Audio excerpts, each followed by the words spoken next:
Receiving an allowance without having to tackle any household chores is a pleasant perk. However, the routine sarcasm from my mother-in-law, Julia, at 32, and working as a web designer often dampens the experience. Sharing a home with my husband, Ethan, and my mother-in-law has its challenges, especially considering our differing perspectives on work and domestic responsibilities. Originally part of a corporate environment, I transitioned into freelancing after marriage, a change welcomed by both my employer and me. The familiarity with my previous company ensures a steady stream of projects, sparing me the hassles of commuting and allowing a more concentrated effort on household tasks. Despite the satisfaction on both ends, my traditional mother-in-law doesn't share the enthusiasm. She harbors a belief in the conventional role of a wife as a homemaker, a viewpoint she expresses regularly. Despite my husband's attempts to reason with her, asserting that contemporary couples support each other, my mother-in-law remains resistant. According to her, my freelance work is merely a side job that doesn't contribute significantly to the household finances. Balancing my web design work with household chores during my free time hasn't impressed my mother-in-law. Her dissatisfaction stems from the stark contrast between my non-traditional approach and her expectations of a more conventional housewife. In her eyes, I may be perceived as the outsider who, in her mind, stole her only son. Since my husband's father passed away 5 years ago, my mother-in-law has become increasingly dependent on him. While this seems to slightly bother my husband, there's a subtle satisfaction in his acknowledgement of her reliance. Our current residence, acquired by my late father-in-law 30 years ago, now solely belongs to my mother-in-law. The mortgage was settled through life insurance, and the house layout conveniently accommodates our small family, providing me with a suitable workspace. Despite the occasional tension, our home becomes a gathering place for my mother-in-law's friends, who have been part of the neighborhood for over 3 decades. When her friends come over, the dynamics in the house take on a different tone. Taking a break from my work, I play the role of a gracious hostess to my mother-in-law's friends, offering them coffee and sweets. Yet every gathering of similarly aged women inevitably transforms into a session of complaints about their daughters-in-law. In the midst of such discussions, I can't help but chuckle as they detail their grievances. My daughter-in-law, they say, frequently returns to her parents' house over trivial matters, spending half the year away from us. According to them, she is financially irresponsible, causing even our son to be at a loss about how to handle her financial habits. Debt collectors have even paid us visits, they lament. The conversations in my workspace often take a humorous turn, with my mother-in-law's friends seemingly competing over who has the most challenging daughter-in-law. Rarely do they praise their daughters-in-law. If, by chance, one of them offers a compliment, "Your family's daughter-in-law is wonderful. She manages the household while working," my mother-in-law responds with a disgruntled expression, dismissing my work as nothing more than a side job. Amidst the laughter and gossip, my mother-in-law loudly questions the worth of my job, wondering aloud how much I actually earn. The discussion shifts to the spending habits of daughters-in-law, contrasting their personal expenses with the notion that the husband's earnings are meant for the family.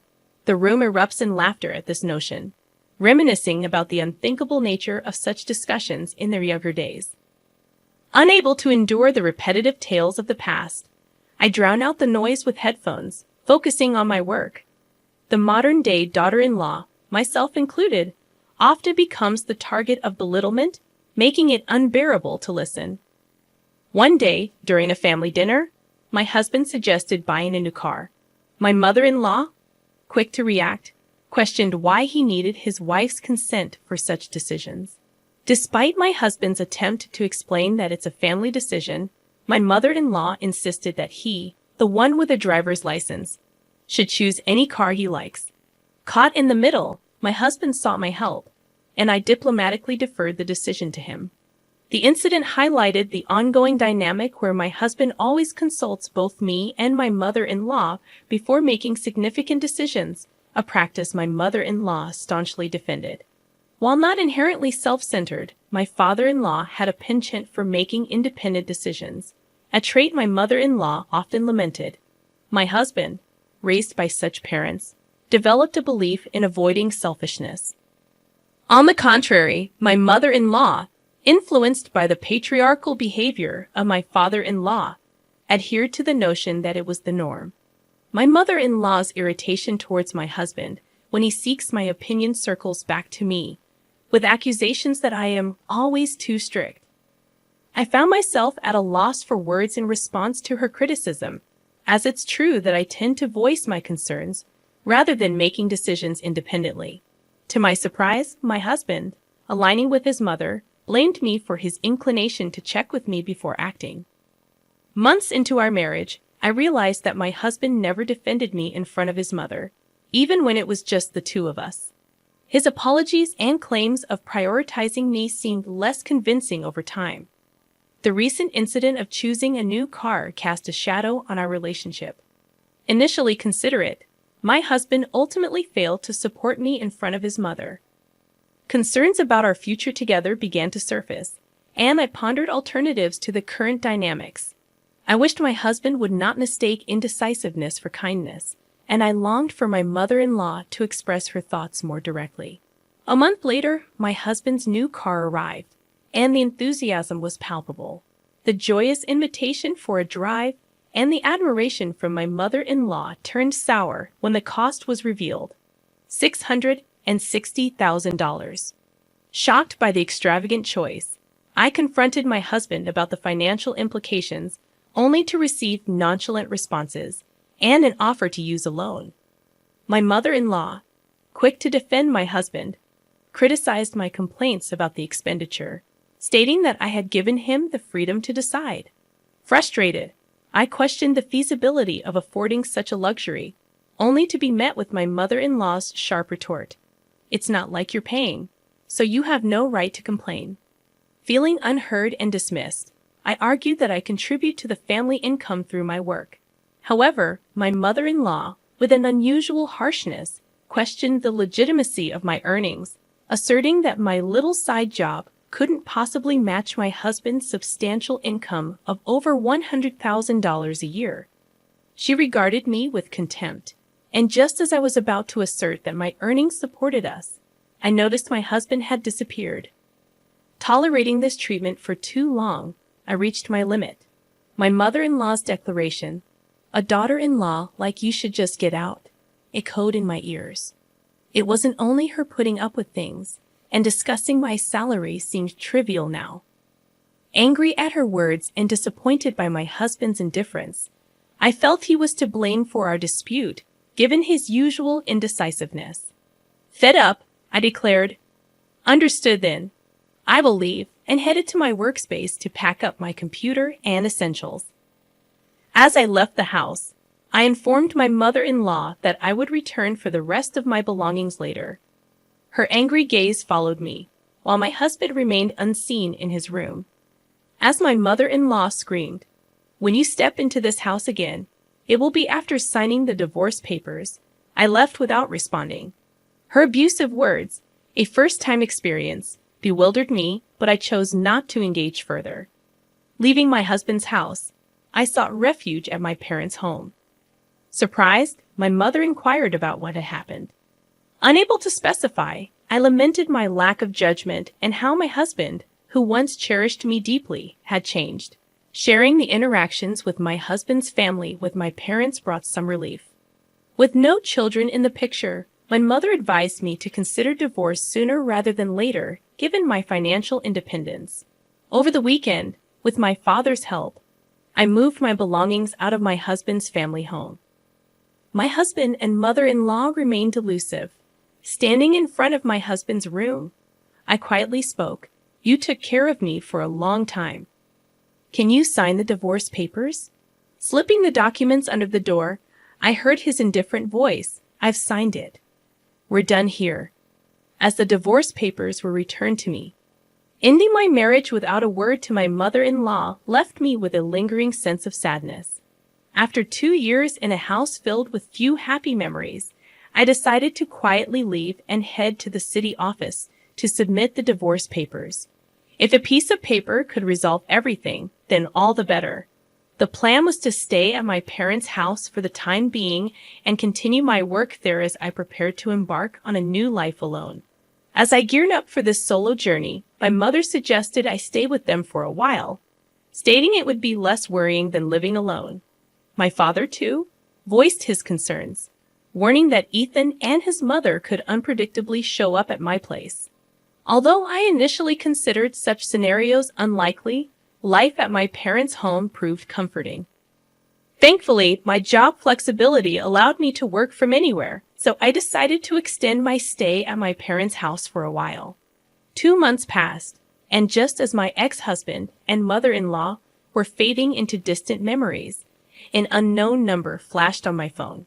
Initially hesitant, I thought it might be a mistake, but after repeated calls, I answered only to find my ex-husband's frantic voice on the other end. "Why didn't you answer the phone?" he asked, sounding confused. Ready to end the call, I responded that since there was no need for us to interact anymore, I would hang up. His next question caught me off guard. "Wait a minute, why isn't my smartphone working?" Without much interest, I suggested he contact the mobile phone company. However, a sudden realization struck me, and I inquired if he had been depositing money into the bank account. I used to deposit my salary, along with his, into our joint account, but it was always short due to the performance-based nature of his health product sales job. Normally, I would deposit money at the end of the month, but for the past 3 months, only his salary had been deposited. As the pieces fell into place, I left in the middle of the month, and the new car's loan payments might have kicked in. My ex-husband remained silent. "I've been managing the household with my income up to now. From now on, please manage your own living expenses," I calmly asserted over the phone. Inwardly, I felt the urge to say, "You reap what you sow," but I chose to refrain and quietly ended the call. It occurred to me that my ex-husband had never disclosed his true income to his mother. It seemed she was unaware that our post-marriage livelihood was predominantly based on my salary. Perhaps my ex-husband was too ashamed to admit that his wife earned more than he did. Despite the general knowledge that basic utilities like electricity and water aren't easily cut off, it became evident that mobile phone service could be the first to go. One holiday morning, the house intercom insisted, signaling trouble. My father sternly informed someone at the front door, "We don't want to be involved with you anymore. Please leave." Sensing something serious, I rushed to the entrance with my mother. My former mother-in-law's voice sounded from the intercom, requesting a moment to talk. Tensing up, I faced her, and just as my father predicted, she had come to our home.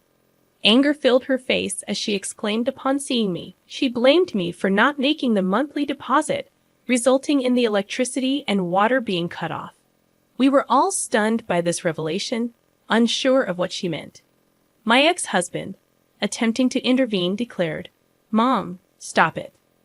Julia is no longer involved with us." However, his mother brushed off his hand, continuing her rage. "Ethan earns $5,000. How can this happen?" I corrected her quietly, revealing that the $5,000 was actually my income. Shocked by my declaration, she turned to my ex-husband. He admitted, almost inaudibly, that his take-home pay was about $500. My former mother-in-law stared at me in astonishment, and I clarified that my income was not just from an allowance but a regular job. She then asked about Ethan's take-home pay, and he responded, "About $500. After a moment of silence, she made an unbelievable proposition. "Julia, how about coming back? It was a joke to ask you to leave." Firmly refusing, I stated that we were already divorced, and it was no longer my concern. Despite my refusal, she persisted, suggesting that everything could be resolved if I got back with Ethan. My father, in a forceful tone, demanded they leave and warned of involving the police if they didn't. They left hurriedly, stumbling away as my father warned them not to step foot in our home again. Reflecting on their unreasonable behavior, my mother was furious, but my father seemed even more indignant. I was relieved that we had cut ties with such people. As time passed, through a friend of my ex-husband's. I learned about his subsequent situation. He had to give up his parents' house, including the land, and moved into a small apartment with his mother. The rarely used new car was sold, settling the remaining loan with the money from the house and land sale. Despite the loan being paid off, my ex-husband squandered money on gambling, and his whereabouts became unknown. My former mother-in-law was diagnosed with dementia and now resides in a nursing home. Meanwhile, I am doing well in my job and currently live alone. Recently, I started dating a man I met through work. He understands that I was previously married, and he is committed to his job, not relying on his spouse's income or indulging in extravagant purchases like my ex-husband did. While we haven't discussed marriage explicitly, I feel that we have a serious future together,